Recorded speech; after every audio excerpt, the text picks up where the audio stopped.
In our series, American Wonders, we're exploring places that make America wonderful, from majestic natural landscapes to spectacular man-made creations.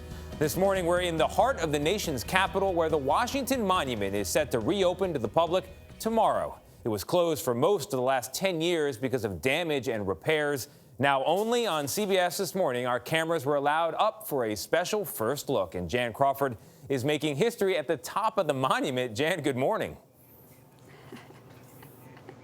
Well, good morning. I mean, this is special. Like you said, no network has ever broadcast live from the top of the Washington Monument. And what a view. I mean, look, you can see behind me the Lincoln Memorial. And this is a vantage point that most visitors to the nation's capital haven't had for much of the past decade. The Washington Monument closed, and many wondering when they would ever be able to get to the top of this American wonder again. It's a symbol of America, instantly recognizable. 10,000 tons of pure marble anchored into bedrock right below the swamp. The Washington Monument, once the tallest structure in the world, with those sweeping views of centers of power like the Capitol and Pentagon. It's brought us a bird's eye view of some of America's biggest moments: inaugurations, Martin Luther King Jr.'s March on Washington. It's an icon of this country. An icon. I mean, an icon. It is, and central to so many people's visits to D.C. But the city's centerpiece sat shuttered, closed to tourists for most of the past decade. In 2011, a rare East Coast earthquake rattled the region, raining rocks on dozens of visitors who survived more than 2 terrifying minutes at the observation deck 500 feet up. Everyone got out alive, but the more than century-old monument didn't escape unscathed. The earthquake damage was extensive. Engineers rappelled off the top, providing this heart-pounding look down. And what they found scared the Park Service enough to close the attraction to tourists and trigger a $15 million restoration project.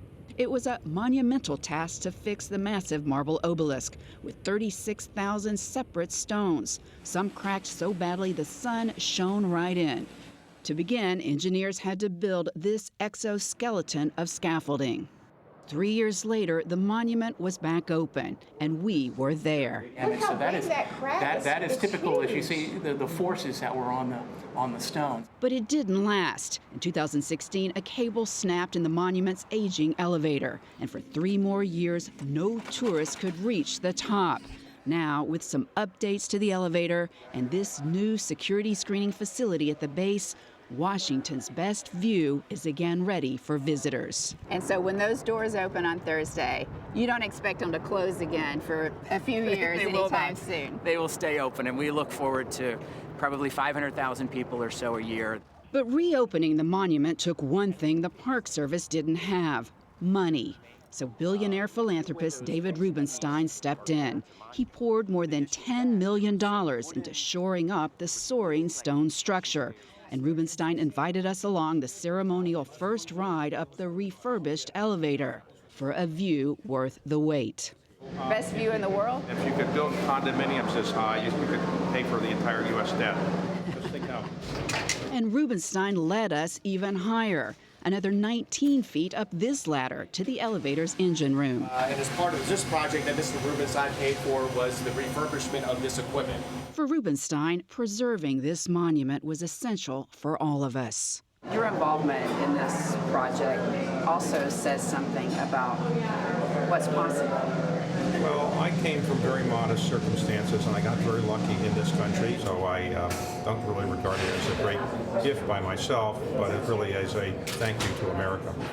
Restoring an American wonder and confidence that Washington can again reach its heights.